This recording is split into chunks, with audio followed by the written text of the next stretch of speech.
6-1 thus far. For now, the lanes, I mean, the bottom lane is also an interesting one, as Sumail's managed to hold his own against the Venom. In the first levels, usually actually is when Lelis is strongest. Once he gets Plague Wards with your illusions, you're fine, especially once you get more levels on Naga. So as long as these early levels, you can mitigate the weak attack damage Naga has early, I think you're good to go. I like the double slippers of agility to be able to deal with this. Because Venom also has low attack damage himself, but he can't go for the double agility build. It's just not that useful later on in the game. Yeah, very similar rather to like an Ember Spirit, where you can go for a cheeky point in the root if you want to try and enable No-Tail to get some kills. For now, though, No-Tail just happy to be able to force the healing salves out from Lelis, who's now just stuck with the 3 tangos, and of course the backup salve that MSS is carrying. Top lane, LOA actually, of course, second point in the mana drain, just looking to make sure that he can minimize Seb's regen here and his CSing with the Death Pulse. That's going to be mighty annoying for him. Saksa, of course, is going to struggle to close the gap to the Lion, but if he actually can get in his face, LOA is not going to be too happy to be exchanging blows with him. Yeah, that's one of the strengths, of course, of the DK4, that you just trade blows forever. Once you get the second point in Dragon Blood, I don't think Yawar can trade blows with him either. Seb is just here to farm. You have a really nice frontliner to help you out. And of course, Seb can always heal him, worst case scenario, if he gets in a pickle. I don't even think you need to Breathe Fire, honestly, on the 4 DK. Just get the Dragon Tail, get the 2 points in Dragon Blood. You don't even need to max that ability too much. And Lion is not particularly known for his harassing. He's good for the kill potential he brings to the lane, and it's a good lane with Wraithing because of double stun, but not. I don't think you kill a DK whatsoever here. Thompson's fallen low, of course, but he's now got the full upgraded magic wand, even delaying the bottle in favor of making sure that he can get all this regen. Of course, playing versus the Batrider, basically a free stick lane. That was costly. And now that bottle is flying on over to him. So he's missed out at least on the 3-minute water rune, but of course the wand more than making up for it. Yep. Yeah, that one does a good pickup against the Batrider for obvious reasons, but now he still might be stuck, actually. He's going to dive the tower, and Thompson, nice bushwhack. We talked about this, Glenn, close to the trees. Thompson punishes him. He wants to get the kill and will accomplish it. Using the acorn shot slow to his advantage there. Quinn thought he could burn the squirrel, but squirrel's fighting back. It's 2021, baby. Ecology time. I believe, if I'm not mistaken, Thompson as well plants the tree to block vision.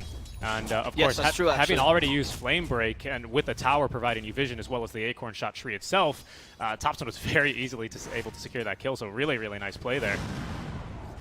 Yeah, well done by Thompson, honestly. That's a huge win against a Batrider. I mean, getting the first blood, solo kill, these bushwhacks are not missing. He even gets the rune, so that's another bottle refill for him. Quinn, he got surprised there by the TP. Thompson avoiding him, even tips him because he knew what he just did. Oh, he's going to steal his bounty, I think. Oh, he thought about it. He thought about it. No, but Thompson just continues to play the lane. You don't want to lose the lane that much. Actually use the range creep to his advantage. Acorn shot hurts a lot. Already put the 3 points into it as opposed to maxing the bushwhack. Yep, Bottom lane, they do lose No-Tail, though. Yep. In the meantime, top lane, of course, this is the second time I've now seen them pull both creep waves on over into the hard camp. But Saksa, with the second point in Dragon's Blood, like you're saying, is just not really easy to kill here whatsoever. I find it funny that Saksa is just trying to get them to hit him as opposed to hitting the creeps. Because, you know, you can just really attack them. That's the best you can do. Thompson. But he's trying to divert attention. Thompson. Oh, the sharpshooter to get more space, but Quinn this time is chasing after you. There's no more bushwhack using the acorn shot. This time the tree is burnt. They even used the rocket flare to help out Quinn, and that's going to guarantee the kill on Thompson. A great line from the team in SMG. Sumail, though, is absolutely farming up a storm here. No-Tail did take that single death, but that's created so much space here overall. He's already into the jungle, as well as has proven to be a bit difficult to deal with now with Poison Sting level 3 and the Gale level 2. So he's decided against going into this Plague Ward build for now. I assume he's going to put a couple of points here and start to set up the toll booth and just look to passively push the tower. Active rotation, though, from Thompson, who instead of TPing back middle, will perhaps look for a kill down bottom. This is the right build against a Naga, by the way. If you go for the Venomous Scale and you max that first, then Naga dispels it with the Mirror Image, so that's not a big deal. Your dispel, though, takes 32 seconds, so you can't... Oh, Lilith's going to actually do Thompson's rotation. No-Tail. No-Tail might exchange his life. They've got another bushwhack in 5 seconds. I suppose Thompson might look to chase, but MSS with boots is going to be able to easily outrun the squirrel. Nice kill down there. They just simply weren't expecting the rotation. Lelis was more than willing, of course, to fight the AA, assuming that the squirrel rotated back to the mid lane until he saw the bushwhack coming for him. Not much he could do after that, I should say. But Seb already up to level 6 here. So there's the rotation from Quinn to relieve some pressure. With the DK, of course, naturally weak to the Bat Rider. We have Lasso to cancel the TP, but we won't need it. We have plenty of damage. This will be the first death here for the DK.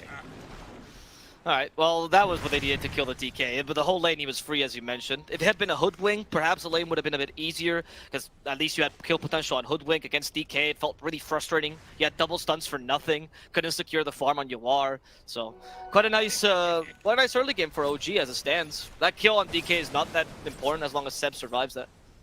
Quinn may look for a dive here onto No Tail, supported by MSS. Lane break with the cold feet are going to force Quinn to go take a more scenic route into the cogs. He will go now, as completing the TP will be Seb. Of course, with that level 6 Reaper Scythe available, and Quinn less HP than he would live on is going to be forced back, and there will be no such kill here onto the position 5 AA. Relieving pressure, though. That rotation, that play from Quinn does relieve a lot of much-needed pressure onto top lane, as you are finally able to at least get some alone time with the creep wave. I say that as Sox has immediately come back just to harass him a little bit and soak up some levels for himself. Bottom lane, Thompson also has to fight a Clocker past the Sharpshooter to get out of the cogs. Okay. Thompson using that Sharpshooter not to get kills, because he's a mid, he's just using it to escape constantly. It's working out for him. So far, so good. No Tail just absorbing levels in mid lane. Seb's now returned top just to make sure that this Wraith King doesn't get to recover for too long in the middle of the waves. Pardon me, you are, by the way, queuing up the Radiance straight up here, just the casual Gloves of Haste. Down bottom, though, it's going to be Quinn making a second rotation. Still 700 gold away from the BOTs, but Thompson here looks like a viable kill. There's TPs available for the AA and the DK, as, yeah, I think Thompson knows he's in a bit of trouble now and will be killed off. Okay, the Scurry's not going to do anything against a Bat Rider, of course. We did talk about how, as a Hoodwink, you're kind of a glass cannon. In the mid-game, Bat Rider could easily kill you. That's why I think the Boots of Travel is also a good idea, just to go everywhere hunting the Hoodwink. They got a nice lead, but now Quinn is slowly biting at that lead, giving Yawar a bit more space to recover in this mid-game. However, Naga is farming, and so is the Necro, so if Thompson just plays here complete tempo control, as he usually does, and just a space creator, I think OG's quite happy. They have a 3 that can easily scale on the Necrophos. Yeah, very true. Ice Blast is going to look bottom. It will be able to scout Thompson out. Well, I mean, that's from his own team, so... No, true, true. Thompson has a Sharpshooter. Could kill Ellis with it. Charges it. Someone needs to block it. Oh, never mind. He couldn't charge it long enough. In fact, now they come in to interrupt him, and Thompson dies yet again. I like him covering the bottom lane. Perhaps they're a bit too aggressive, thinking he could get a kill for free, when all of Quincy crew is looking bottom lane constantly to kill him. Yeah, that's going to be the second back-to-back death here for Thompson. Down bottom, TP now going to be on cooldown for another 40 seconds. So it's the Walk of Shame back to one of these lanes. Away and Soxa just again continuing to get more and more farm, more levels here in the mid lane. Is that BOT's finished now for Quinn? Indeed it is after that second kill. So he's 3-1-1 on the Bat Rider with a 10-minute BOT. It's not too bad for himself here. Yeah, usually this item is considered just a Midas, really, for most mid laners. I think Bat can take a bit more advantage of it because the movement speed does usually mean more damage. So probably one of the few guys where there's not that greedy on. However, the idea here by Quincy, yeah, it's just going to be to go for the kills, like I mentioned. You can always TP to a lane right after, you need to deep-push it, so you have that Liberty on top of that with a Bat Rider. You got to make use of the Veno and get him some charges on that Spirit Vessel. The target seems to be maybe that Og.Sumail. Gonna detect some of his illusions here. The smoke breaks, so they know the real one is there. They can detect who the real one is. Sumail gets lassoed, unless he's to help, but those stomps actually stopped them. 2 stomps at once didn't end up mattering, but those centaurs really like the younger brother. Trouble down bottom, though, as there's going to be the older brother now losing his first life. Okay, they're going to set up for him on the second life, and they got him with plenty of damage. They don't end up killing him exactly with the Reaper's Scythe, but the kill is what they were looking for. They just needed to make sure they executed that one quickly. Mid lane. They have cogs here, but the TPs are coming in as response. Quinn stole.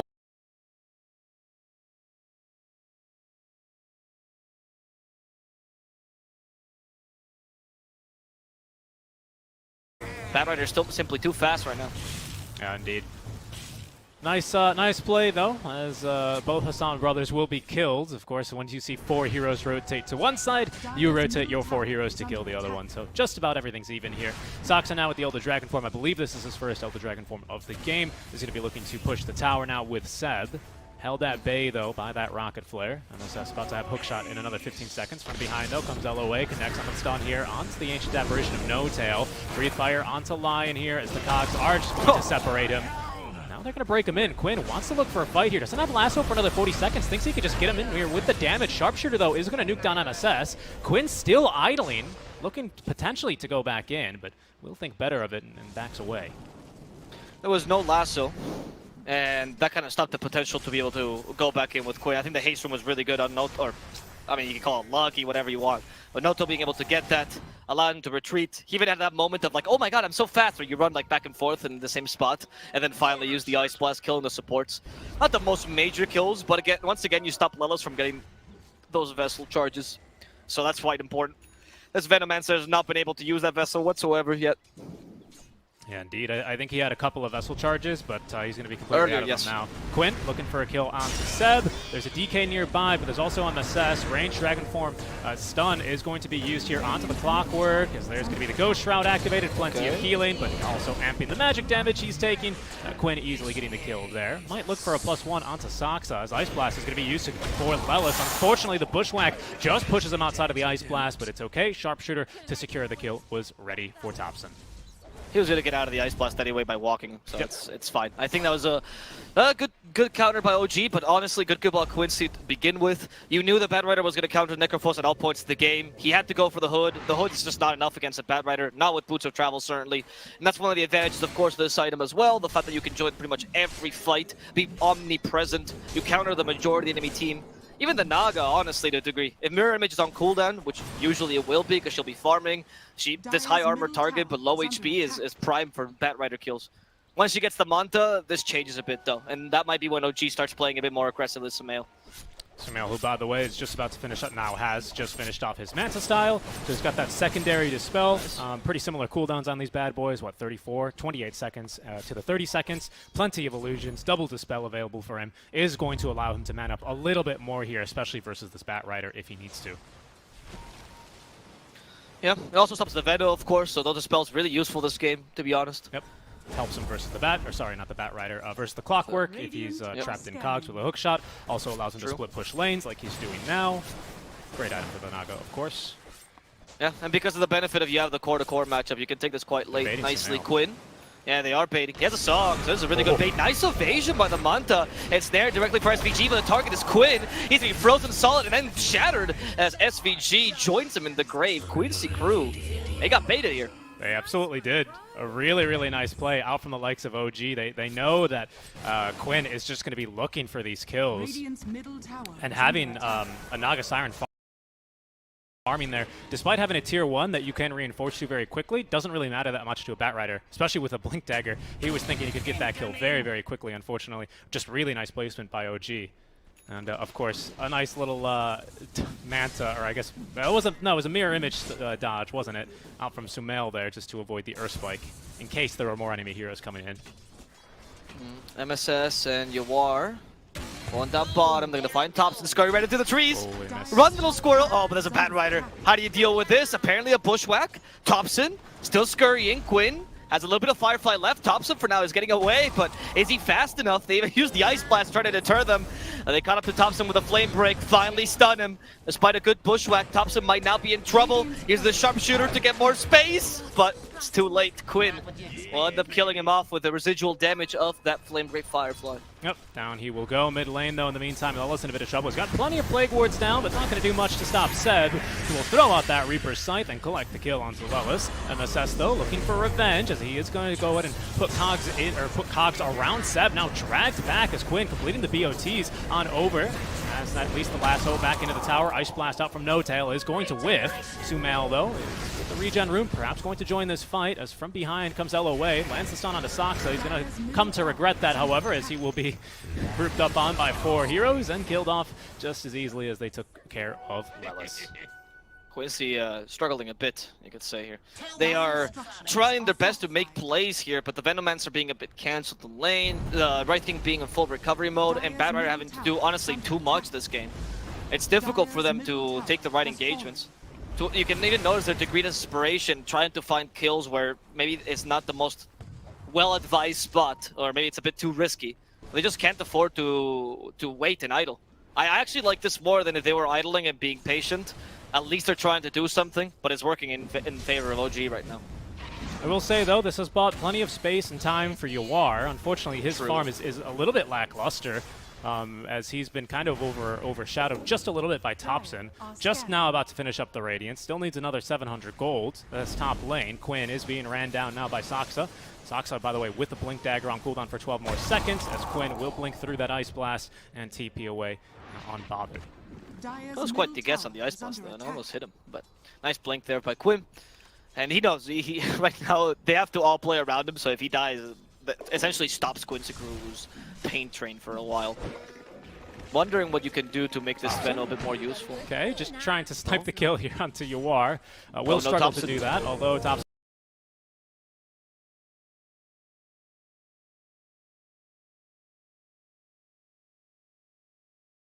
Top lane, Saksa could also be in trouble. TP's right under the Bad Rider. Lasso's available, but I don't know if he wanted to use it, because he just got it right as he was TPing.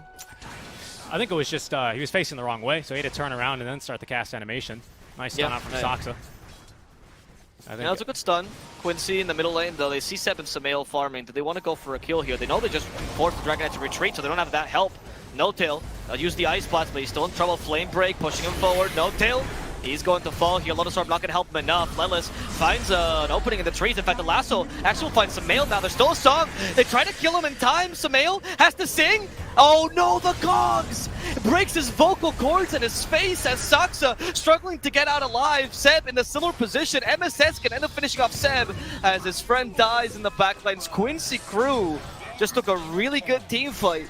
And that's what you need to do, you know, you just keep forcing these fights over and over again, creating the space, and eventually you'll find a good one after the retreat of the DK. Very well read here by Quincy Crew. Yeah, and at a great time to show up to fight as well for Yawar, who's just finished up, and in that fight reveals the Radiance is completed, so he's got plenty of damage. Of course, Naga Siren's dealing with that miss rate, and just great plays out from the Clockwork to make sure that they can secure all of these kills. The early kills, of course, refilling the vessel, use those for the kills onto Seb, just great fight. They get the tier 1 tower, and this is going to open up the map here a little bit. We can already see Lelis setting up plenty of vision, just looking to get ready to fight.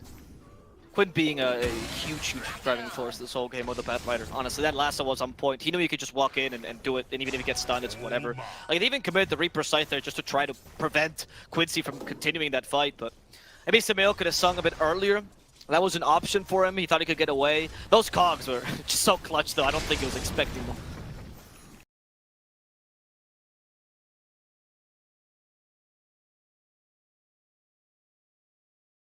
Lasso back in 20. There's probably not going to be a Venomous Gale on Fingers down for another minute. G, though, persistent, will go ahead and try and take this while they know that the ultis of Quincy are still recharging. Be a smoke play out from Quincy as they will be heading on over. A counter smoke now from OG, as I believe they have actually scouted this smoke with the Observer Ward. Sumail still chilling out in the Roche Pit, a little bit low on HP. Has now the Diffusal on top of that Manta style. Knocks into the heart here for the Naga Siren. Both teams smoked up, just willing to play it slow here. Quincy, of course, now with their ultis coming up one by one. We're just waiting for the Gale, or sorry, the Nova in 10 seconds.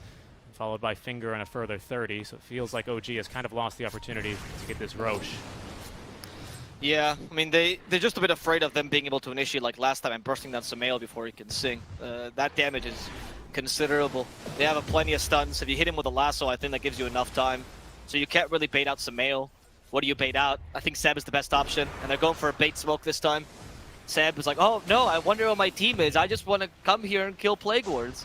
I swear to God, I'm alone. I hope they don't come for me. Oh no, poor me. Well, it's worked. Yawar is going to split off and continue farming top. Sumail is looking to do the same here with the Manta illusions now being used. He'll find a bounty for his trouble. Might just start farming up some Ancients here if he can't find anyone else. It looks to be the case. Oh. They're going to find MSS.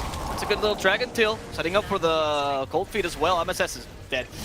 There's no chance. Quincy crew is leaving him to die. But in the top lane, they're gonna cancel Yawar's TP, and they will accomplish it as Thompson sets up the sharpshooter. Yawar's been slowed.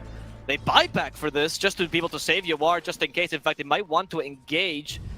There's a Hex onto Seb in the river here. Quinn with the Blink Lasso at the ready, but he's holding off. He knows Sox is nearby with the Blink and Dragon Tail at the ready here.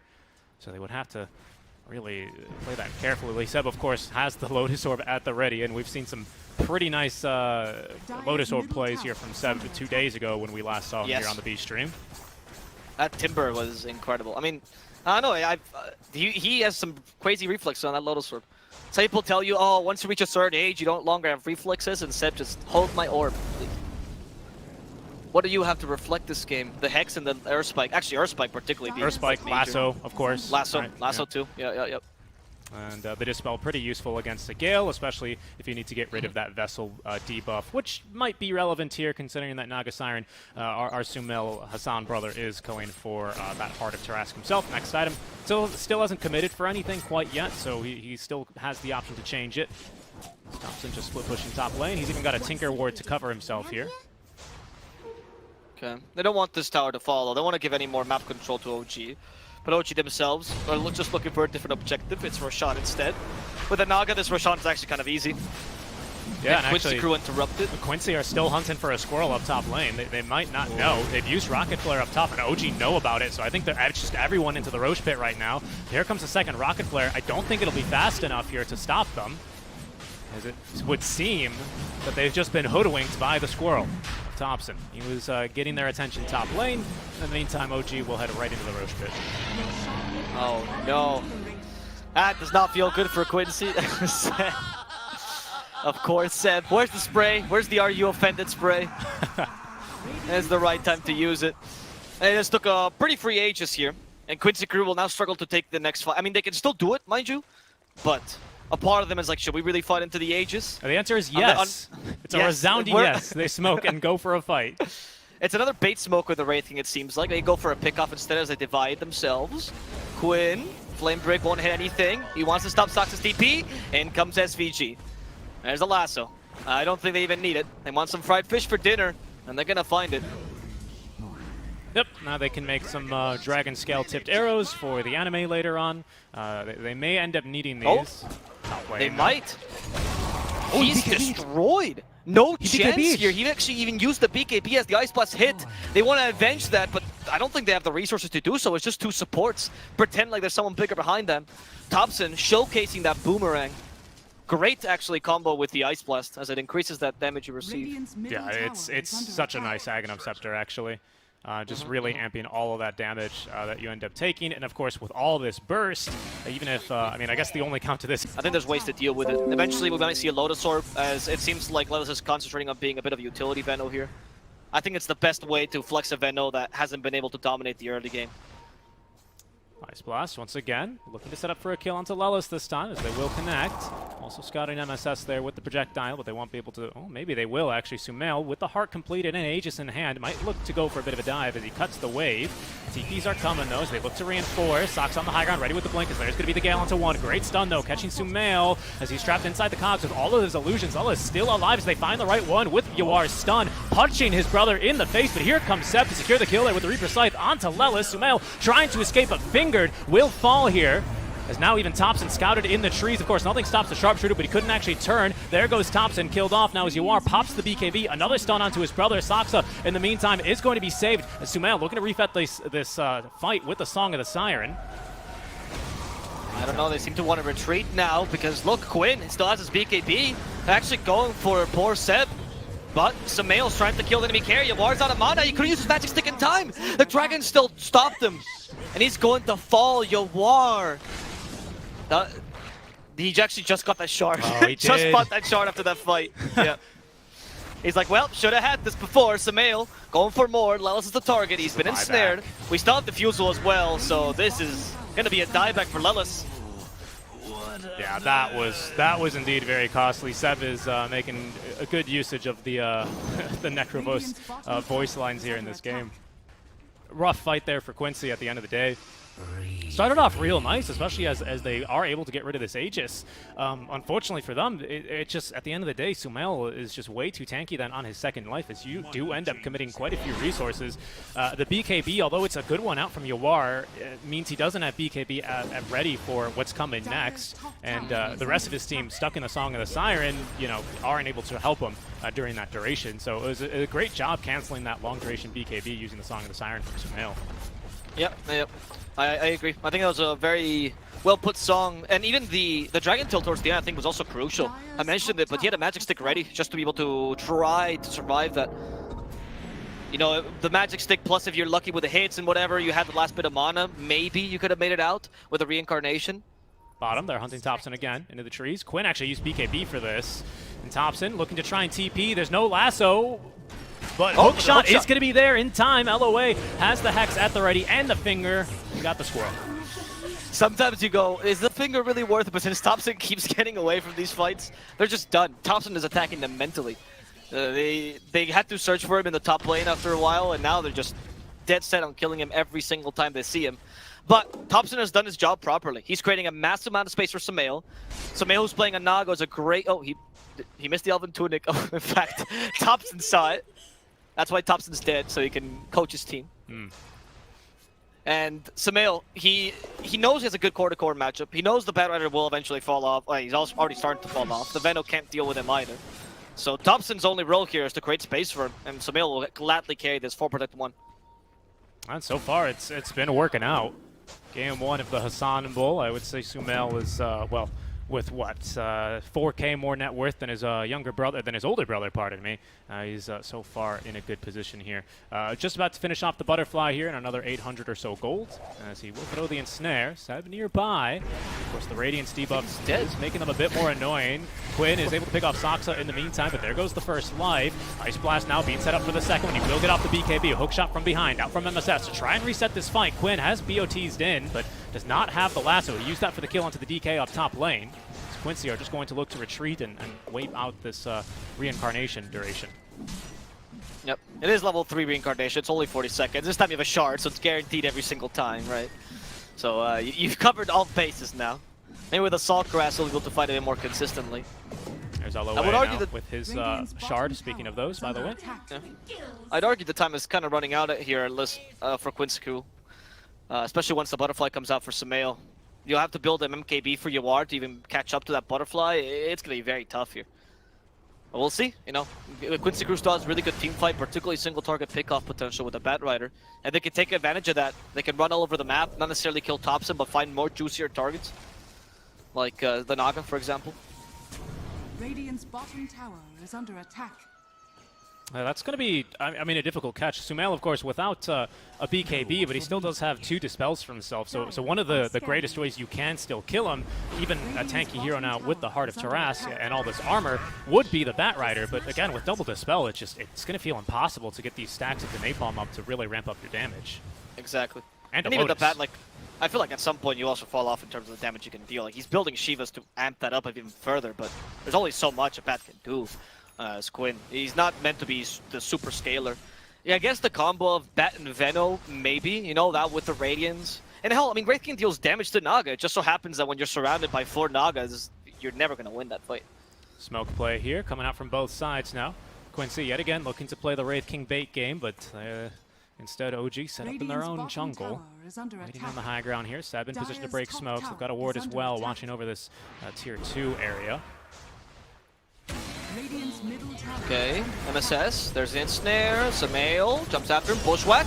They killed MSS rather quickly. The lasso, though, tries to stop Saksa, but Quinn could be in a pickle himself. Saksa actually put in the wrong position, and Saksa will fall first. Song of the Siren to reset the fight, but they're under tower, so it's going to be a retreat song in the end. They do have hookshot. They can try to stop this. Hookshot to 2. Those cogs.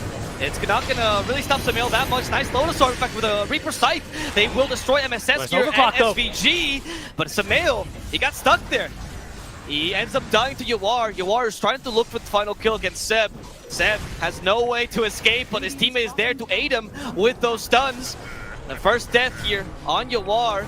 As Seb is looking for the kill on Quinn, he sees it, it's quite juicy, and Hoodwink, this time alive, can actually help his team. Another Seb will die for this. Yawar, knowing he's not afraid of anything, will finish off No Tail, but can't catch up to the Hoodwink in time. Quincy crew will actually hold their own in a really good team fight there, and take them 4 for only 3 of their own. Yeah, 4 because the dieback there on the Clockwork, right. I would argue. But what what a way to reveal that Aghanim Scepter. Like I said in the draft, this is normally what you rush on the position for Clockwork, and that's exactly the reason you do it. Sumail out of position once, and then he's just going to be perma-stunned into his death. His team zoned out by those cogs after a great buyback into the hook shot. That's just always such a threat because you can hook shot in from outside of the Song of the Siren range, as we saw. Made it just impossible for OG to cleanly back away, despite having one of the best disengage tools in the entire game. I think that's why the rush of the overclock, right? He just knew this from the get-go. In fact, I think not just the hook shot to deal with the Naga, but also a way to deal with the Necro, who had to buy 4-step just to deal with this. And the cogs are still an impassable obstacle here for the poor Necro, who's incredibly slow. He managed to turn this team fight around really nicely by separating Sumail from his teammates, and then the Song didn't feel as impactful. Sumail might want to consider at some point going for the Ags to cancel those BKBs or even turn that into a fight afterwards. We'll see. But that's definitely a late game core item. For now, it's BKB, so he can't get stuck again. Yeah, initially a really nice aggressive dive out from the likes of OG as well. But it's really the buyback on the Clockwork that turns this one around. You can see, like, as soon as that buyback comes through, Song is very quick to come out, but they just know that they can't just start TPing away straight away. That's simply not an option for them here. And yeah, just dividing and conquering. Seb unable to apply the Lotus to save his ally, and that's going to be Sumail taking a pretty costly death here. Okay, the Dragonet. Oh, Yawar. Yeah, this smoke is not going to work. Nice bushwhack, but Yawar's definitely not the target you want to go for. So you're going to smoke up again. Seb might be a good jump. Instead, they're going to look for these backliners. Fortunately for them, OG are retreating and covering their backliners pretty darn nicely. Good flank by Quincy, though. It might end up working. Second Roach is up. He's under a ward, so they don't expect this either. They find themselves on the high ground. They'll know that hookshot came from the other side now. Is their Song of the Siren to try and reset the fight, but you are quick on the BKB, trying to burst through Seb. He's going to get the 4-staff, and now both the Ghost form away to make sure he can survive. Root will hold down Lelis for a while. Seb looking to now reinitiate. Lelis popping the BKB, looking to zone away the Necro, though, for now. As Sumail fighting these skeletons will not be able to get his way up back into the triangle. Yeah, those skeletons, a little bit annoying. The zombies even more annoying. And if you combine them, it's the worst. Zombie skeletons, they oh come no. back. No song. Quincy crew, they're trying to reposition back to the high ground now. Because, I mean, they were in the enemy triangle, but it's a bit dangerous to be there. Yeah. You know, that ward from OG that's near the high ground, the mid lane, that's not going to expire, actually played against them. Because they weren't expecting the smoke from there. Up play, they take the outpost now. You still have a Clockwork with hookshot. You can interrupt this even if you don't want to fight this. We don't have Lasso, we don't have BKB. We've got BKB for Quinn, though. He held onto it during that fight. Oh, Thompson looking for some sneaky bushwhacks. Not going to find them, though, just yet. It seems like the Roshan is just going to fall. Oh, Quincy, are they going to interrupt this? Look at all the illusions trying to block the hookshot. And in fact, they're going to find a fight here. Hookshot, then it goes directly for Soxa, but he already got what he wanted, the kill on SVG. Quinn trying to go in and stop Thompson, but they've lost both of their supports. Quincy crew, Thompson just have to buy it back on SVG. Sumail finishes off the Roshan, so it's going to be Quincy crew losing the objective. And both supports on top of that. SVG had to buy back just for this. Thompson TP'd out of it. Thompson TP'd to the tier 1 in the middle of that fight. The line blinked right up into his face, and I didn't see if he's... I guess LOA must have not had stuns, but he just knew there was no lasso, so even though the Bat Rider was right on top of him, he just TP's to the tier 1, and he's right back in the fight anyway, thanks to the Scurry charges. Pretty insane. Thompson's been everywhere. He stops the gank up top. Proceeds to join the fight here. Somehow, for some reason, he's the one leading the fight, despite the fact that he's quite the glass cannon. Soxa, though, has been a crucial force here, as he's been initiating every single fight. Even in the fight in the triangle, he actually flanked them, which stopped Quincy crew from advancing forward. Very well done, honestly. Who took a shard, by the way? He did. Yet. Oh, Thompson took it. Okay, that makes sense. I want to say, because he didn't have one earlier. Didn't see it. No Tail's got a suspicious amount of farm, I will say, especially for an AA. Yeah, and he just has a shard as well, but he has a Philosopher's Stone, so I'm not really sure. Good point, good point. I think it was Quinn. Thompson that took it. Quinn fighting. Bushwhack.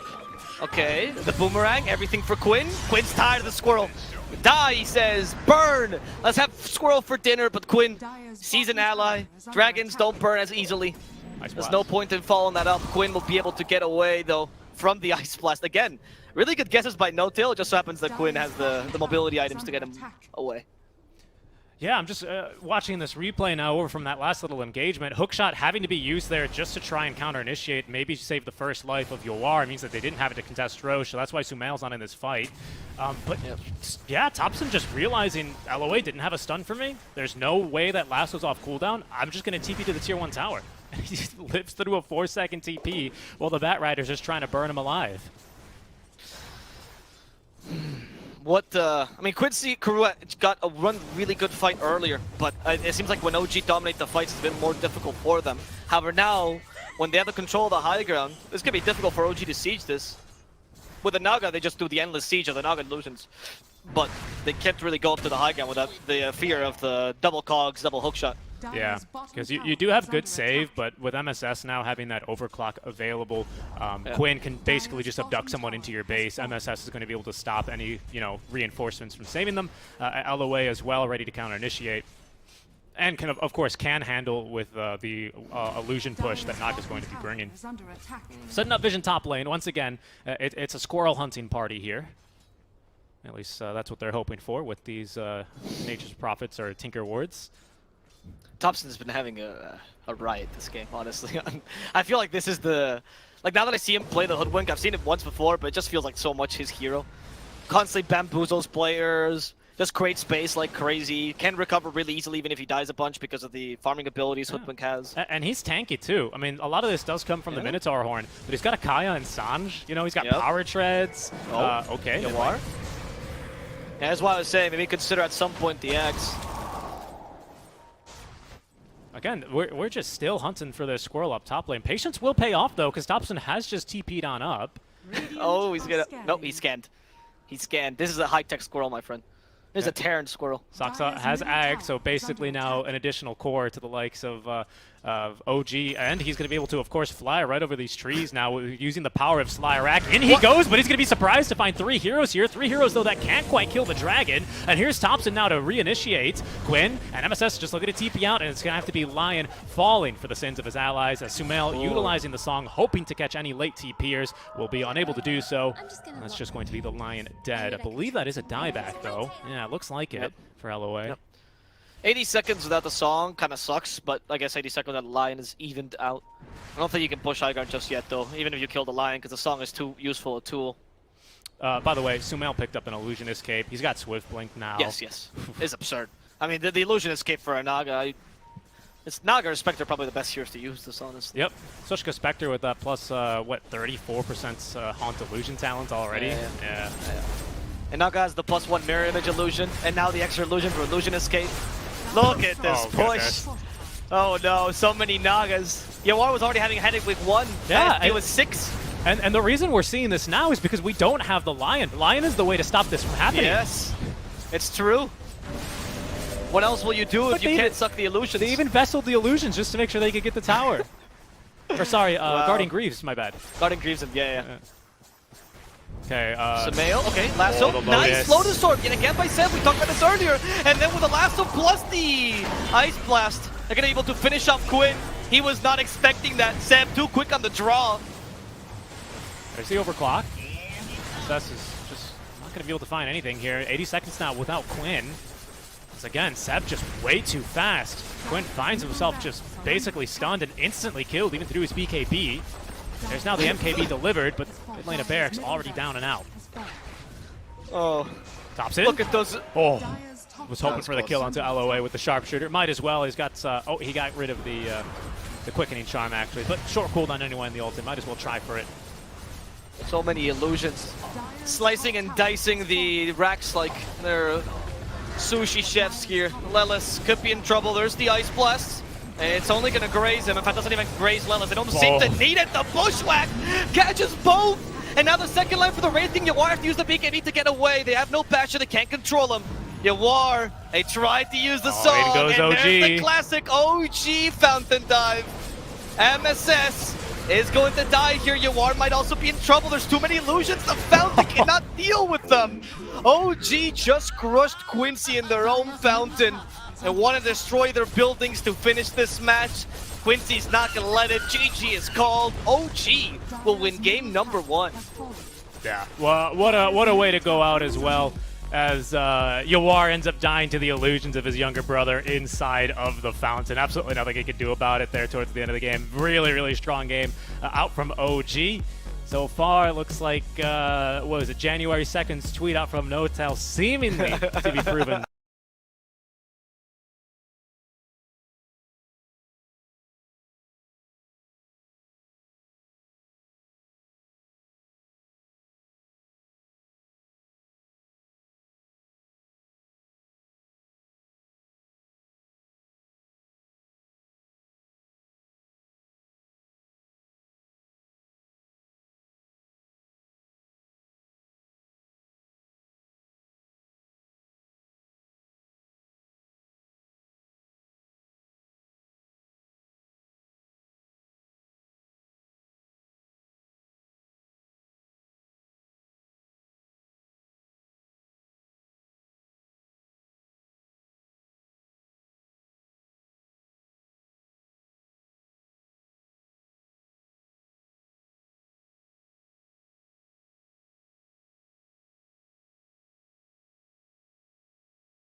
with OG's last game with one of the Hassan brothers himself. Let's go ahead and check in with Sumail to see what he thought about their series yesterday. My name is Sumail, same nickname, and I play for OG. When the stakes are this high, you can't really think about what's boring. Ideally, you want to play something that's fun and good for the game, but the priority is what's good for the game. And if it's good, it's good. You know, you gotta pick it even if you don't enjoy playing it as much. Demolishes Nigma, and the rest of their allies will fall as well. I think they're a strong team, very heavy laning. I haven't played versus them in like more than a year outside of scrims. So yeah, I'm looking forward to it and see how it goes. So I think EG is better, at least in the international tournaments. It depends. I think they fare well against EG, especially online. But if you look at EG's result, they have been super consistent for like 2 years. They placed top 2. I feel like they should have won the one in Singapore. Yeah, so we got together like 4 days ago. It's me and Yuan and others are playing from home. So it's TI calls are coming up. Taking it one step at a time. Don't want to set expectations too high because that's when you crash a lot. For now, yeah, just getting there is the goal. We'll take it from there.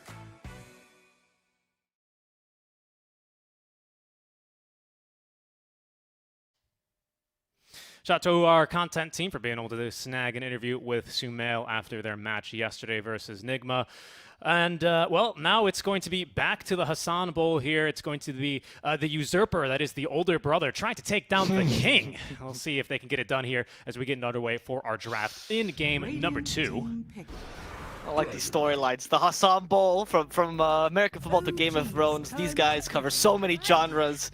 And Quincy crew, they saw last game like, you know what? I do like that combo. I agree. And they start with, like I said, I think one of the strongest starts in Dota 2 right now, the Dragon Knight Hoodwink.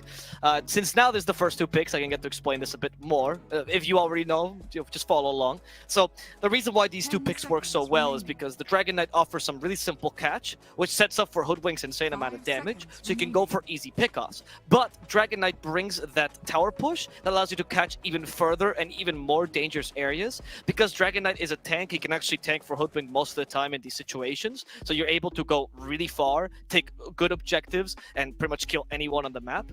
And on top of that, Hoodwink brings some really nice dead lane control that Dragon Knight sometimes lacks because he doesn't have that kind of...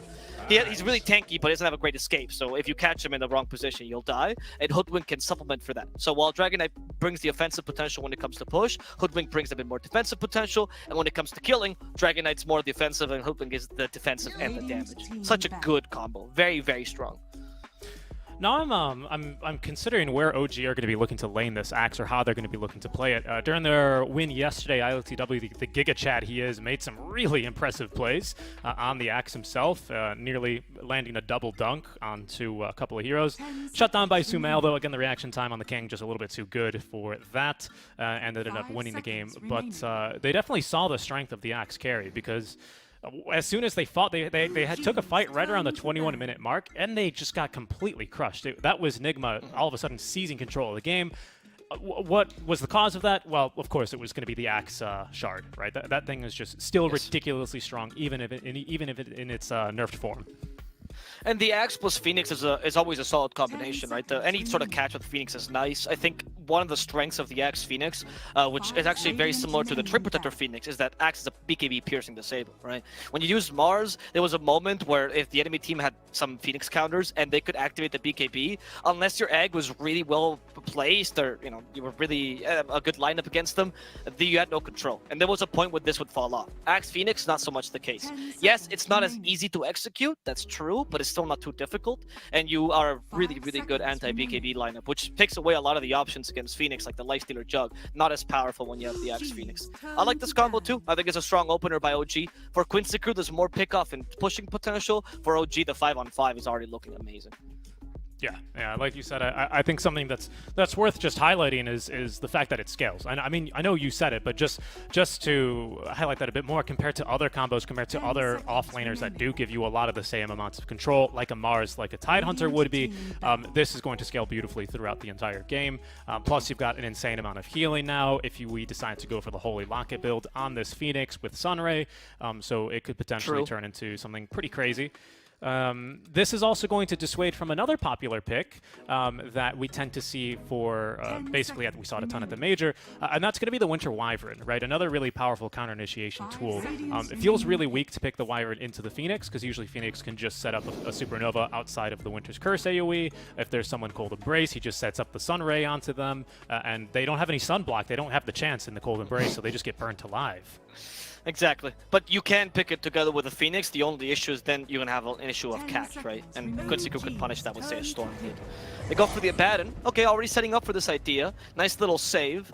And we saw yesterday Viking GG, right, running a similar lineup. What was it? Abaddon with Lesh, I believe. With Lesh, yeah. It was with Lesh. But what was the carry that they were playing though in that game? They ended up playing. Was it that carry Doom game? It was. Was it? I know they did play a oh, carry no, Shad Doom. that was against the. No, that was against the Darkseer. It was. That was against the Darkseer. Wait 1 second. I'll tell you in a second. Sure. 'Cause I remember seeing this combo yesterday from Viking GG against Gambit.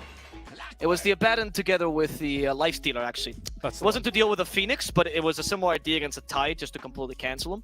Could be an option here. I mean, Lifestealer is much better against Axe, even if you can catch him with the Berserker's Call. Works really nicely with Abaddon for obvious reasons. But no, it's going to be more of an NA Classic, the Luna instead.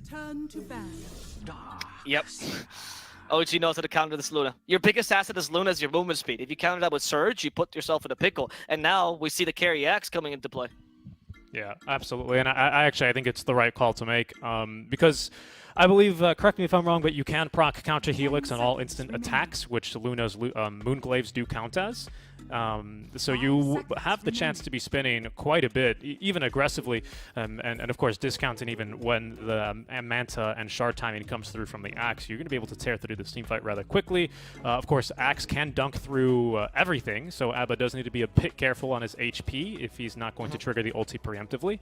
And it's also a really strong pick versus, if this is to be an offlane DK, which it looks like it is, unless you want to throw it mid, Axe does nicely in this lane as well. DK gets a lot of his harass out just through right clicks alone and being tanky, but he's not going to be so tempted to do that versus all the pure damage that this Axe will be throwing out. In fact, I want to say this is something OG, of course they knew this before, but this is something they experienced firsthand yesterday as they were playing into the ILTW Axe with the DK in that offlane.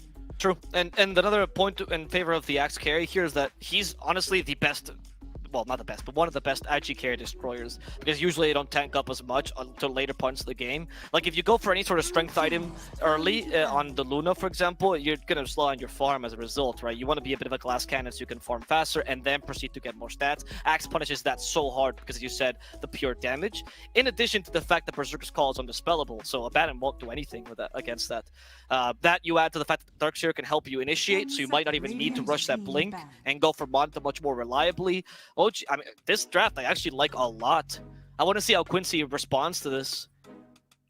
They need some percentage damage. I think that would be a good idea actually to deal with the Axe. I like the Death Prophet a lot as an idea. I do as well, actually. The issue. That's what I'm saying. Oh yeah. I mean, the thing is, though, for Quincy, I feel like because it's now an Axe carry, and you're playing into what is some pretty mean initiation here. It's a lot of like skill-dependent initiation with a hook shot, a vacuum, and an Axe, but it's all really, really strong if they do connect. It scares me a little bit because their best counter initiation is just having Abba in front to tank things, but OG are just going to play around him, or proc the ulti and then ignore him in the fights. OG need a mid laner right now, by the way, for setting up. For getting some space here. What do you think you could run here? Because so OG is assuming the DK will be flexed into mid. So do you pick up something against that? Do you hard commit into that idea? I'm trying to think of a Thompson here on this mid lane that can fulfill that. If it's against a DK, I was actually thinking the Pugna would be an interesting idea, but yeah, it's a bit scary, isn't it? Because then, of course, with the last into the mid game, I think that's kind of weak. Yeah. It's been a while since we see Thompson snap. That's another good idea for DK. I mean, a good hero would honestly just be something like a Razor. Tiny? Certainly not what I was expecting. I don't disagree with the idea for a bit more burst. I mean, it suits your lineup very well. I think there's ways to deal with it. I think DK can hold his own nicely against a Tiny until you hit enough levels, of course. Yeah. That's true. So it gives seconds Quincy the remaining. option of picking a bespoke offlaner should they choose, and I think OG, of 5 course, seconds remaining. at the time when they were banning Tiny was probably one of the options they were considering. Okay. Accounted for There's that. the percentage damage. Yep. Yep. That's good. I like that very much. Once again, a Doom versus a Darkseer matchup, right? So we could look for that Satyr creep and go for the Purge in order to try and buy some space for your Luna. Doom versus an Axe. Still pretty strong, of course, once he has the Shard. We will need something to... Actually, you can't break... No, you can break that because it's added to the counter Helix. Yeah, you break the It's- counter Helix yeah, yeah, yeah. completely. So the Axe is a good idea here for sure, to deal with the Axe. It's a consideration at some point. You have the Infernal Blade percentage damage against Tiny and Axe. In fact, Doom is really great because he has a huge HP pool, so this amount of damage, like, you have no physical source of damage, or no large physical source of damage, right? So the Doom HP pool essentially protects you from the Iron Shell, from the Avatars, from the Berserker's Call. Doom farms fast, so he's one of the better pipe carriers in the game, and that will cancel the Tiny to a degree. I like this pickup a lot. I think Quincy really fixed up their draft here towards the end. I mean, they kind of got bamboozled here with the Axe carry, but I honestly like the Quincy crew draft this time.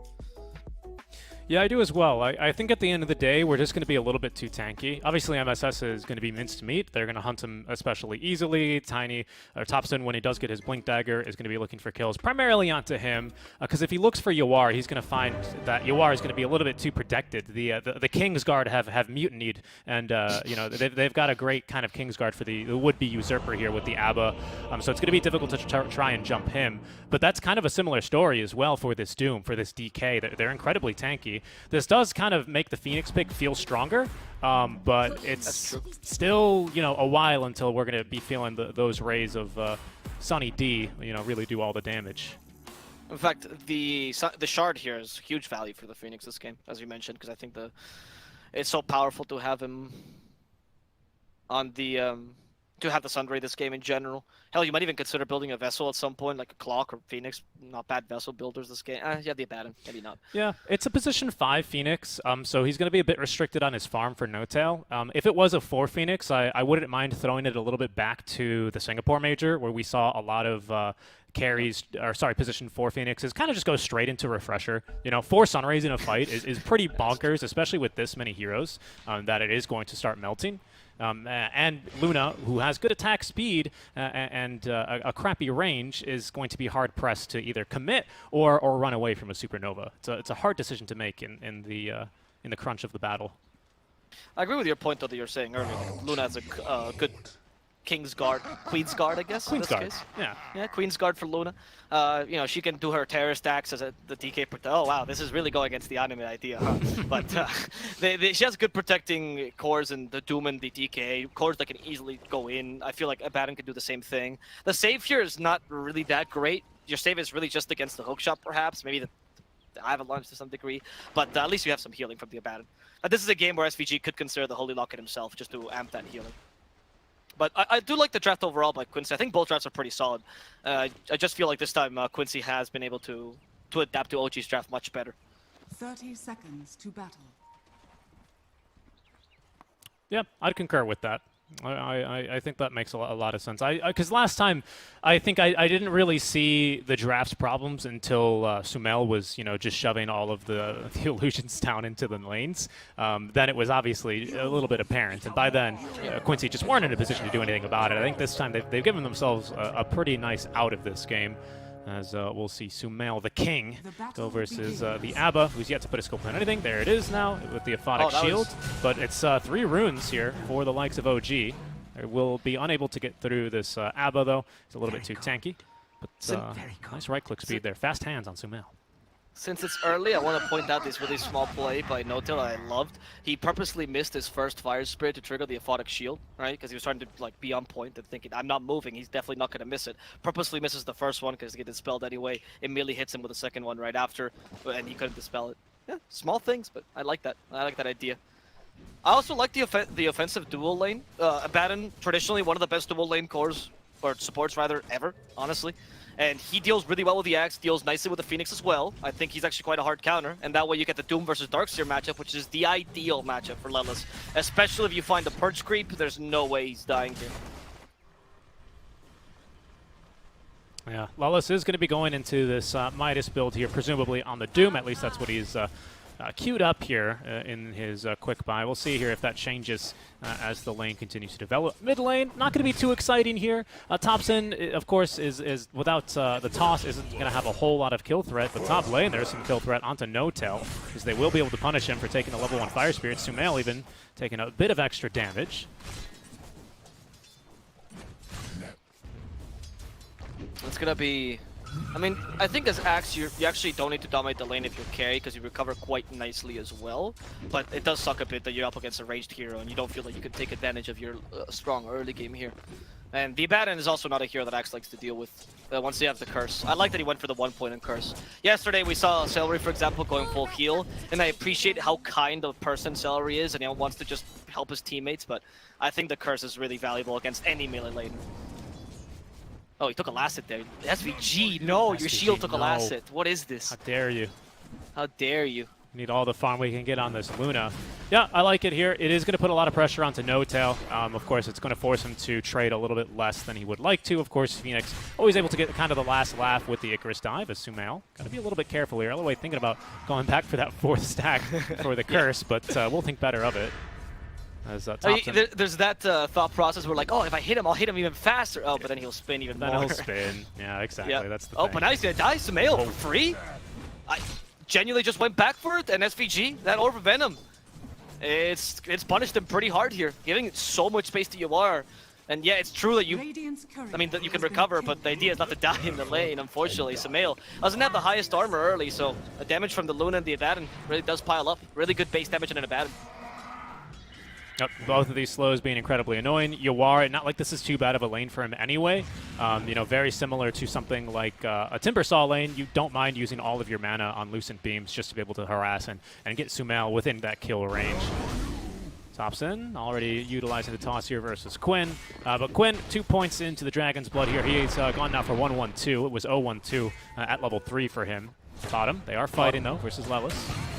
Yeah. Oh, the vacuum sends him back, and Lelis might just die to the Seb, just in range of the Iron Shell. That's a bit too fast. No, creeps are coming for him. Oh, no, the creeps are attacking Lelis. You ate my brother, now you must die. Seb will fall though to the acorn shot from MSS, but that was quite the revenge of the creeps. The Scorched Earth triggered all the aggro around the area. Yeah, Lelis got ganked by the neutrals right there, which wasn't expected, unfortunately, for him. Finally, some justice.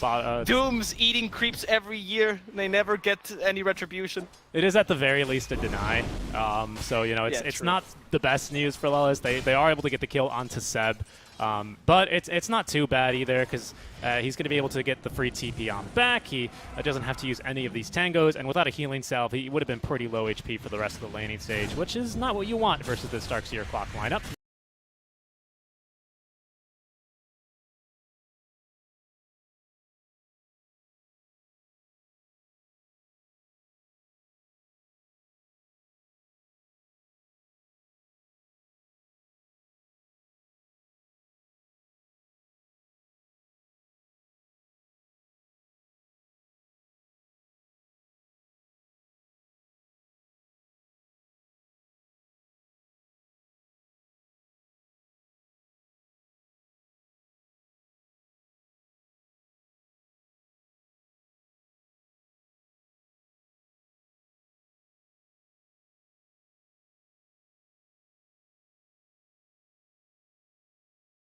He's a bit faster a farmer than the Axe. I don't think it's too worrisome right now. The onus right now for OG, I think, stands on a really strong Thompson that did win his lane against the DK, and will now start to gank all over the map as he likes to do. Oh, Thompson's actually considering a Midas here. Interesting. As per usual, you look at whatever Thompson's building and you go, oh, okay. Maybe he's looking to be like a secondary option for a carry in case the Axe doesn't work out, you know, instead of a Tempo Tiny. Being able to rotate into being a true carry in the late game. I don't mind this with a Shard build. You know, I kind of want to think that, you know, Quincy swapped the lanes here, of course, going for the Luna versus the Axe of Sumail. And they asked, hey, do you want to switch these lanes? And Sumail went, nah, it's okay, I'll just beat him. Yeah, it might be. It's actually a true brother against brother lane. It is, yeah. And, I mean, good denies, though, on Yawar. I think that's what that tip was about. Must have gotten a deny on the range creep. Our Tiny, though, is looking for a gank. He will be hard-pressed to connect this one because he is sitting underneath a freshly placed Quincy Observer Ward. So he's going to go ahead and rotate back to the mid lane. Take Grow If at you're- level 6, by the way, here for our Tiny. Interesting. Again, not like a ganking Tiny. Wait, Sumail in the top lane could be in trouble. I don't think he's going to die here. No-Tail's here to cover him. Nice Spirit, and Sumail should be fine. In fact, SVG now in trouble, but has the magic stick. We're not going to die to the Spirits either. So yeah, Thompson's going for like almost a carry Tiny for the mid lane. Playing it more like a win condition, probably allowing Sumail to be more of the tempo controller this game, and the space creator, you can call him. I think that works out, honestly. I think Carry X is best played when you play him with tempo, so I don't mind that. And Tiny could mitigate your weakness in the late game. As I said, Tiny Shard, honestly, a legitimate carry. So They played it in China once. what do you think we're going to see then? Do you think this is going to be like a throwback to the TI9 Tinies going for that Echo Saber Ags into the Daedalus, or like what? No, I think it's the carry Tiny that we saw in China a while ago. I mean, not with a Midas added, but like the S and Y. Maybe probably still a Blink Dagger, but like, and get by the shard as soon as you can. And just play like a normal strength core, honestly. That's what I'm thinking. And it's all Karass eventually. Like the IO Tiny, you know, back in those days when the IO Tiny was a thing. I think that's how you're going to build it. Okay, I like the idea of that, Ben. We'll But see how it's it works Thompson, out. so it could just be Midas E-Blade. I mean, knowing him. Right? Yeah, good point. Good Yeah, point. so- MSS is going to find himself in a bit of trouble here. We've got now still no cogs actually ready for him, but they won't even need it with the vacuum pulling him back into his death. Double Ion Shell level 3 now, quickly tearing through the Squirrel. Alright. It's an easy kill, obviously, at MSS. Not much you can do against Darks here. I mean, honestly, anything that can catch you in the trees pretty much kills you.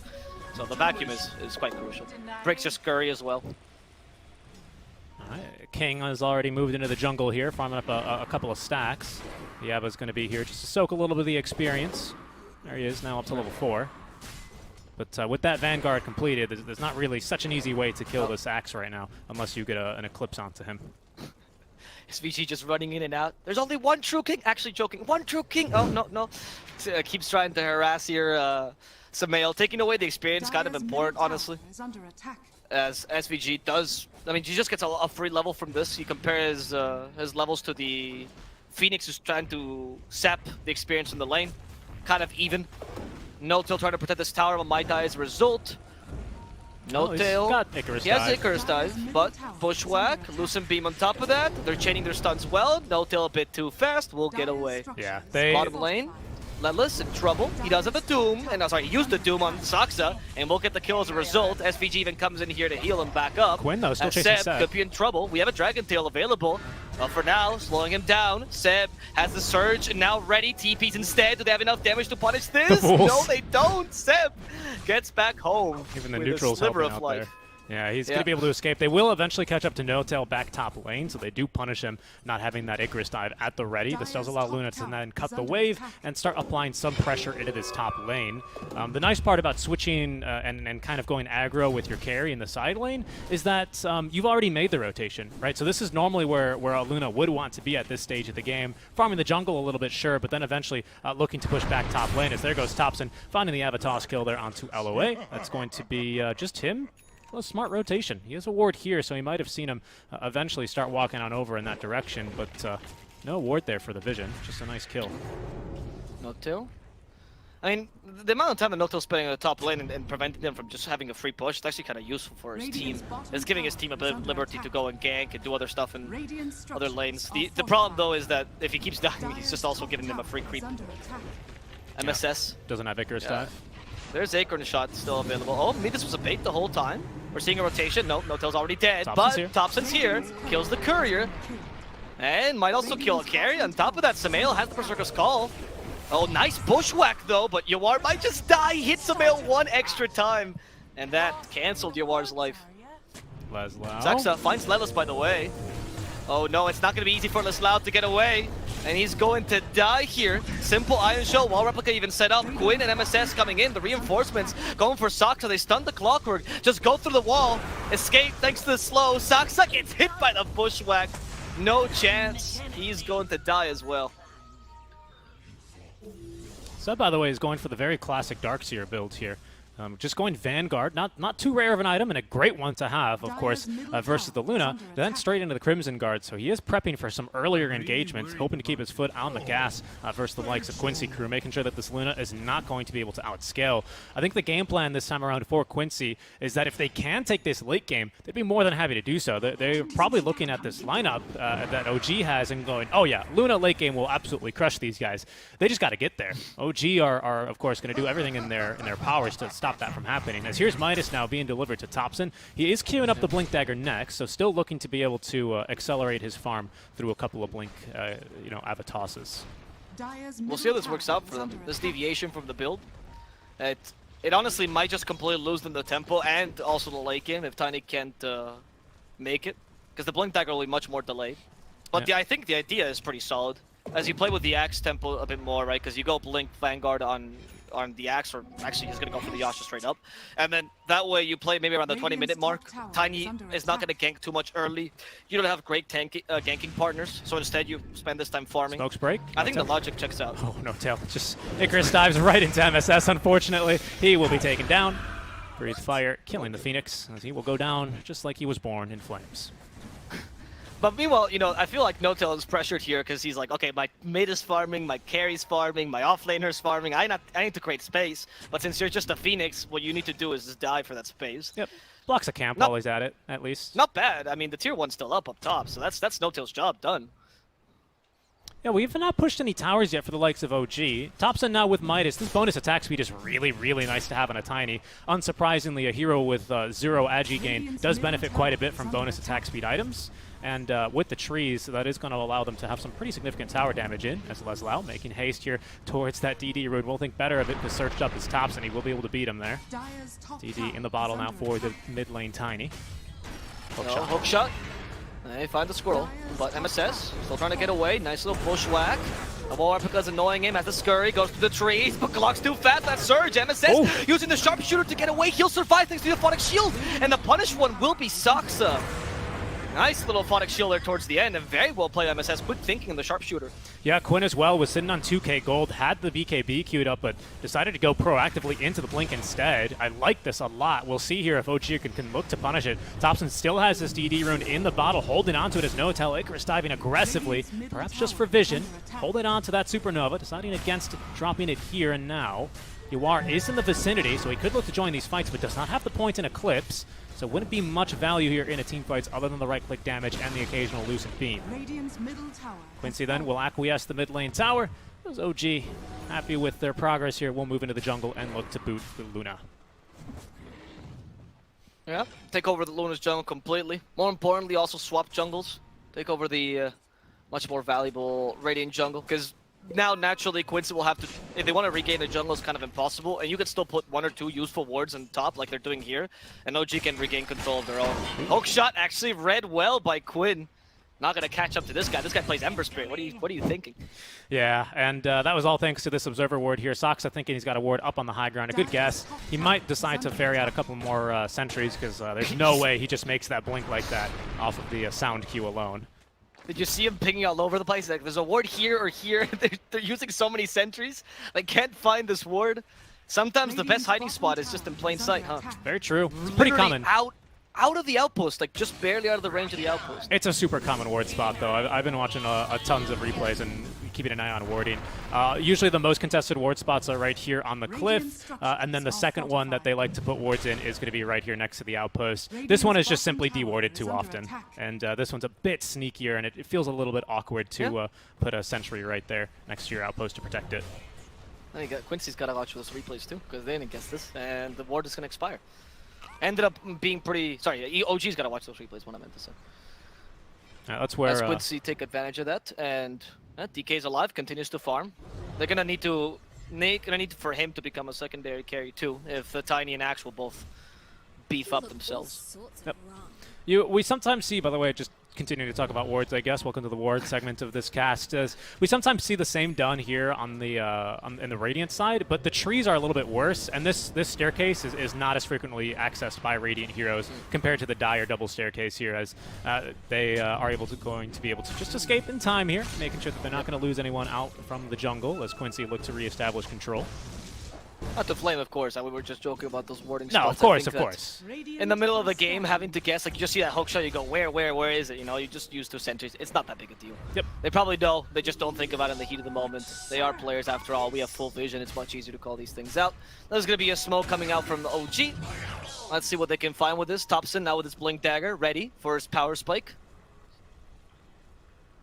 But he has to find someone to use it, right? Right now, holding bottom are just the two supports who Quincy Crew will gladly just, you know, sacrifice if they need to. Thompson with the blink, will find Lelis. Avatos in place as there's going to be now the Supernova on top. Hook shot out from Saksa. Catches Thompson and not the Devil. But they will be able to smack the Devil out of him there with that last tree out from Thompson to secure the kill. Well done. And that kill, pretty valuable, honestly, because Doom, highest net worth, honestly, in the game. He went for the Midas build as well, so you punish him before he gets that BKB, slow on that BKB. The old 11 build that he popularized, really, in the major. He always ran with this in the leagues. Oh, hold that thought. That blink from Quinn is going to be able to stop the Icarus dive first. Bushwhack here is going to secure the kill, along with that sharpshooter. Kill goes to Quinn. Seb has got nothing left to do, but just surge himself away out of the enemy jungle. The ward did get placed down. We'll see if this is scouted and de-warded here by Quincy Crew. LOA is going to miss the initial ward, unfortunately for him. And that probably means this ward is going to live. But there is now Sumail finishing off not only the Vanguard, but this Manta style. We'll see what he queues up next, whether it'll be the Blink or that Aghanim Shard to purchase that one right at the 20-minute mark, as he's already using these illusions to farm in the enemy jungle a bit. I think you queue up both and you see, depending on timings, right? Because if you can buy Blink beforehand and you feel like Shard is only a minute off, sure. But if for some reason you decide to fight now, and it doesn't really work out for you, or you lose a bit of gold, you're farming slower than you'd expect, and you just go straight for the Shard instead to recover. I still think you have enough time to farm the Blink, though. It's not that expensive. And Axe with Manta style, even without the Shard, farms crazy fast. Absolutely. Speaking of farming fast, Thompson is going into this Echo Saber, so I wonder if we are going to see this Aghanim Scepter eventually get queued up here. Is the Midas... Okay, so maybe the Midas not to change builds whatsoever, but just to match the timings on Axe instead. Which I might even like more. You know, like a complete shift from the build is more exciting, obviously, as a caster, but when you see this, it's like, it's playing to the strength of your draft. Acknowledging that Quincy Crew is not going to fight you early. You don't have someone to go ganking with. What do you do with the extra gold? Do you buy drums? Just go for the Midas and ensure that you have some late game progression. I'm okay with that too. And if there's one thing I do remember from TI9 2 years ago now, it's the ridiculous amounts of damage this tiny axe did end up doing. And even to these tanky strength heroes might be enough to just get them killed. Of course, the slow is, as well still procs. They removed it from the Monkey King Wukong's command, but it still works on the tiny Aghanim Scepter tree volley. Oh, they go for SVG here. As they lose the tower, though, SVG happy to die for this tower. If they can actually get it, yeah, Dragon Poison will do the trick. Quinn staying to the very end and blinking just in time. Shub Quincy, they do smoke for that one, but it's not really anything too big. Too big of a loss there. Saksa digs up a bounty rune and has his king pick it up, of course. That's adorable. Look at that respect they have for Sumail. For you, my liege. I am but a humble support. Thompson, I mean, he's making really great progress. He's already now got the Oblivion Staff. So again, more attack speed. What, a bonus 50 attack speed now on the Tiny. It's weird to see him attacking this fast without a Wisp. Yeah, he walked in. He's like, I'm going to Infernal Blade Sumail, but let's not push this any further until my teammates come in. Real quick, Lelis, of course, with the Purge Creep consumed. So he's going to be digesting that one, I think, for the rest of the game. Okay, Doom immediately for Sumail. Good choice, honestly. Activates the BKB. They try to toss him to safety. Seb, on the run away, giving him the surge. Immediately purged by Lelis. He was waiting for that. He knew that was going to happen, and that guarantees the kill on Sumail. Where's the tip, Lelis? Where's the offended spray? Not from him yet. You're down one game versus OG. You don't start to try and tilt them now. If anything, that usually just powers them up, and it turns the anime music up to 11. Yeah. Smoke here from Quincy Crew. Still a DD on Quinn. This could be bad for OG. Thompson will break the smoke here. Quinn, though, with no vision, doesn't have anyone to jump onto. We'll see Thompson, though, in the smoke. We have a hook shot out from Saksa, as well as actually the Supernova. Buyback available on Sumail. He's going to hold it for now as the vac catches 3. Yawar, though, pops the BKB, and now the Eclipse Creep Wave, though, soaking it up, as there's going to be now the Supernova onto the high ground. Yawar going to hit this one, and along with his team, will be able to dispatch of the egg. In the meantime, they've also lost Saksa, and Seb, without a surge, is easy pickings here for the likes of Quincy Crew. Leslau, the only one to go down in that engagement. Yo, War on point with his targeting there. Thompson. Okay, they actually might still go for him. They just dispelled the Battle Hunger. Sumail avoided Dragon Tail. Well done. Still caught SVG with that Berserker's Call. No big deal. Yeah, so the idea of using the Eclipse to cover himself while he was hitting the egg from the low ground, very, very smart there by Yawar. And even the Glaze ended up killing some of the supports. OG had no way to murder him there because he knew he had just wasted their big combo. Well played. That was a very consistent play. Huh, I like it. It's going to be a big win. Unfortunately, without the ultis and Elder Dragon form ending, they're not going to be able to turn this into objective, whether that be a tier 2 or Roshan. But it's the nice play of aggression. It's the opportunistic smoke, right? Where hey, we just got a kill. We used a couple of ultis. Their counter initiation's really weak right now. Let's go and look for an extra +1, an extra +2. Works out beautifully for Quincy crew. They extend their network lead just to a friendly little 3K here. They're going to have to be a bit careful. What that also does, by the way, is it buys them time for Lelis to get his Doom back online. It's 20 seconds compared to if they don't fight right now. OG likely group up and look to fight around the cooldown of Doom. They just don't have that option anymore. Yeah, and because of that fight, you also delayed the Blink Dagger a bit further on Sumail. I mean, you just got the Shard instead, like I said, right? If you feel like you can't farm the Blink Dagger in time, you need to go for recovery. Shard is better, it improves your farming speed, but this delays the time where you can fight even further, right? And oh, okay, Thompson is going to be going for SNY, by the way, so some mix, somewhere in between of what we were saying. It's the ultra scaling, isn't it, right? It's of course Echo Saber, because it's a great farming item, especially on Tiny. It's got a lot of use for that doubled attack. SNY, because of course Sanj is pretty busted, especially because the healing that you receive from Sunray is going to be buffed not only by this eventually Holy Locket, but also buffed by your own Sanj. And being a tanky hero, that's a lot of HP, that's a lot of healing, and we don't have the best burst, to be honest, for you.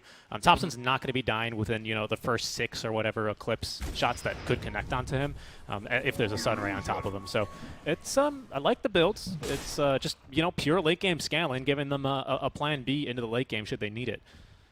You're also Cyber Resistance is also really good against the Doom, of course, and against the Dragon Tail, so it's always very useful. And honestly, whenever I spend time with pro players, carries particularly, and they build anything that's anything new as a carry, they always suggest SNY. I remember I was talking to Hector about it. It's like, what if you built Mars carry? He's like, well, I would build SNY. What if you built Winter Wyvern carry? Well, SNY is pretty good. And I always suggest this. The stat resist just feels so natural, and the movement speed helps you so much. You never go wrong with that item. I was convinced that they were going to nerf the status resist aspect of that item, and they didn't. I think they nerfed the HP and healing amp and the lifesteal amp on it, which is something, I suppose, but it's no surprise that with status resist, it's still one of the most popular items of the entire patch. At least the Sanj. I mean, just you having it, unless they nerf it to an absurd amount, I just think it's...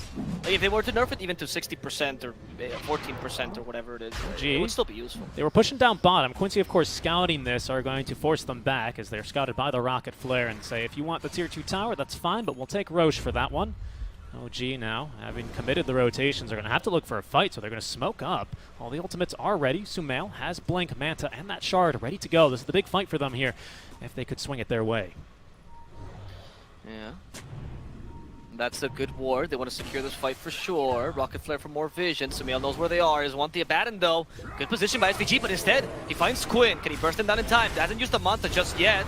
Trying to force that BKB. There's a Dragon Tail. The illusions are actually tearing through Quinn though, with a hook shot keeping him in place on the Supernova. Restart this fight. Thompson also went in, but all Quincy crew has to do right now is to retreat. Those illusions really want Quinn's head. But they're soon to expire. 3 more seconds. They're not going to get any more spins. And that's going to be... oh, maybe the attempt against Lelis' life. They still have a Doom. Thompson went a bit too far. Eclipse punishes him. And now the Doom used on Seb. He can no longer help his teammates. No more Surge. Sumail has to fight this. Goes for the Luna. Manta's not ready. Luna gets destroyed. No chance for Yawar as they spin her to death. Seb actually chasing after the Doom. The tables have been turned. He's not afraid of your Doom any longer. Maybe they chased a bit too far as they catch Seb against the tree. They still have a Dragon Tail to keep him stunned for a while. He can no longer move, and he's going to go straight to the grave. Saksa does manage to TP in time as Sumail and Notil retreat. But not that bad a team fight for OG, all things considered. However, Quincy crew stood their ground well. Yeah, I'd call that super worth, to be honest. I mean, you get through the long duration BKB on Quinn, and in fact, you probably put the fear of this Manta. You put the fear of the king in him, don't you? I mean, he was getting chunked. He had to back and run away from those Axe Illusions alone. Because even though, again, in its nerfed form, it was still making pretty darn quick work of him here. And that's the long duration BKB. You know, that's you fighting through this tanky DK without being able to Avatos him, without being able to hit him with Fire Spirits or Sunray. It only gets easier from here after that one. And that is going to be, you know, well received by OG. But this counter initiation here by Sumail is just so strong. Immediately jumping his brother and managing to get the kill. It makes this fight just absolutely wonderful here for them, as there's going to be a kill real quick here onto Saksa. Down he goes, broken and killed off quite easily. Take another look at that fight real quick, as I'll keep my eyes here, because for now OG actually Thompson, he's got his eyes down bottom, so we'll look at that fight later, because in goes Thompson, and he's going to get the kill onto Lelis.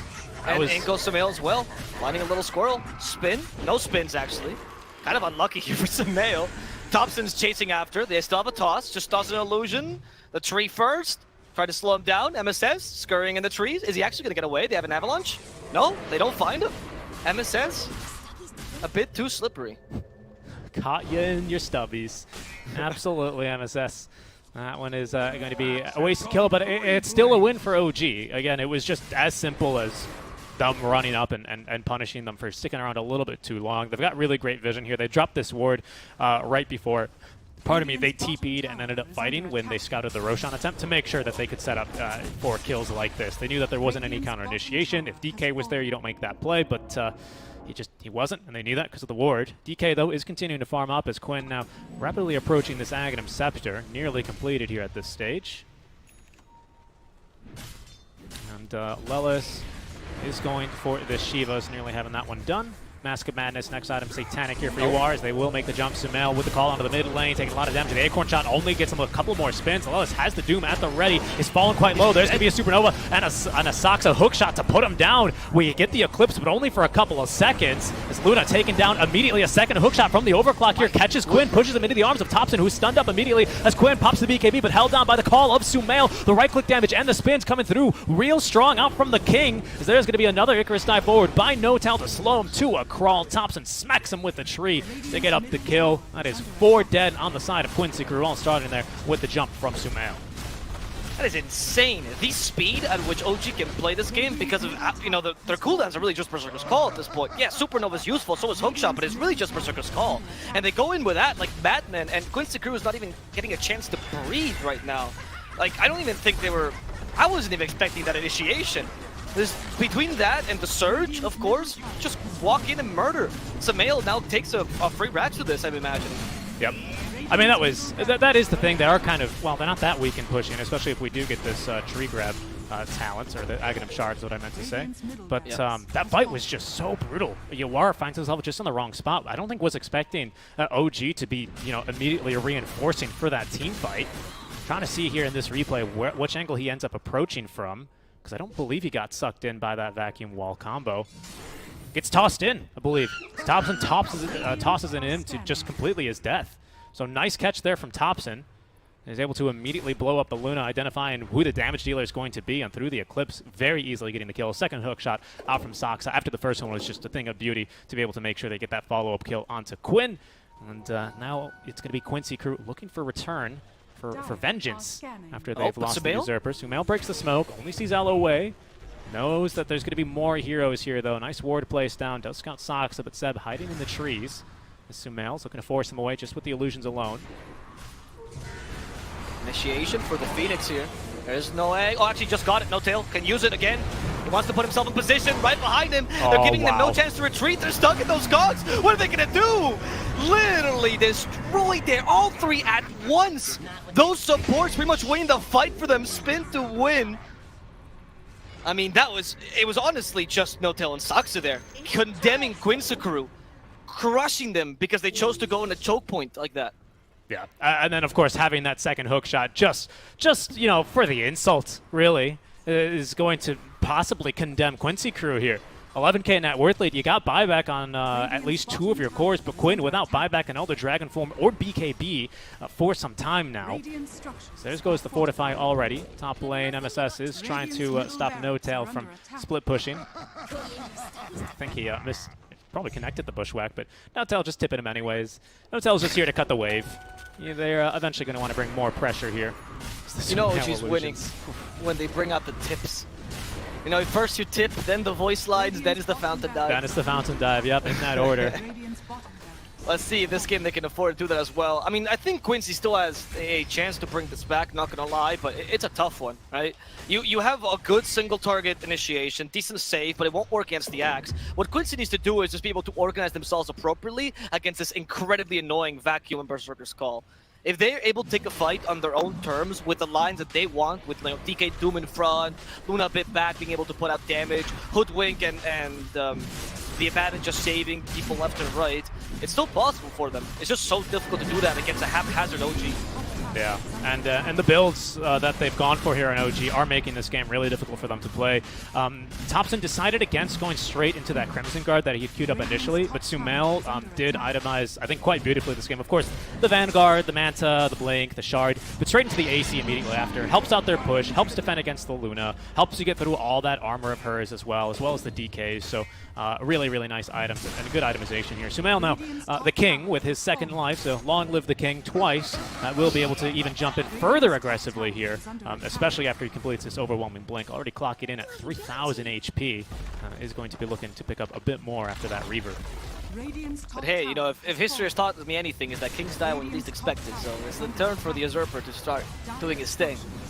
Let's see what Big Bro can do right now. It's hard though, Avo, because we can't put him out of position. We don't have like a mag. We don't have a Tiny, right? Like he's gonna have his team, and now with 3,400 HP, I don't know how we get through him his first life, let alone his the second life here, especially with so much healing coming through. It's gonna be difficult. Quincy are quite facing an uphill battle here. Oh, there's a smoke here. Sumail. What's he going to initiate on? If he catches Quinn, this is bad. Oh, the Mr. Berserker's Call is your chance, Quinn. They hit immediately. Hook shot stopped. There's no Berserker's Call. They're still dealing with a bit of damage, but not that big a deal. In fact, Supernova even got used here. It's not be a chance for Quincy Crew to walk back in. They still have their ultimates. They just need some stuns or something to deal with Sumail, but oh, even if now you can't go against them, I mean, I guess there's an Aegis, but what other chances will you have? Thompson, by the way, just going into the demo mode Tiny build. He's gonna figure out how quickly he can beat through these barracks. Moonshard queued up next after the Echo Saber SNY. Of course, still getting this bonus attack speed from the Hand of Midas, but once more, holding on to the Elven Tunic, holding on and building up towards that Hyperstone. Love to see it. Bushwhack? Okay, I mean, they're trying their best at look at the heals. What do you do? You do nothing. Oh, in goes Thompson. There's the Eclipse used by Yawar. And Eclipse puts him in a pickle. Okay, they actually broke Sumail. That's a lot of damage. The sharpshooter, the vacuum puts him back in the wall. Luna needs to run away. She can't hit anything. In fact, she's close to the cogs. Saksa deals with Yawar alone. As Sumail only lost his first life. The Doom's been used on Sev, but he just wants to tank this. They go for Quinn, and Quinn falls. SVG won't last either. They even fountain dive ever so slightly to get Lennis out of his comfort zone and into the grave. OG will win game number 2. And 2-0 Quincy Crew. Yeah, really convincing gameplay out from them. 2 fantastic drafts and solid gameplay to back them up here.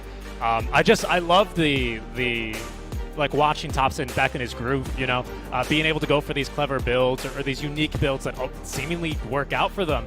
I thought Quincy had a good solution for them this game, especially with the laning setup that they decided to go for, but found themselves struggling here as soon as Sumail got that the Ag Shard, Blink Dagger, Manta style timing. He was just locking down, hunting down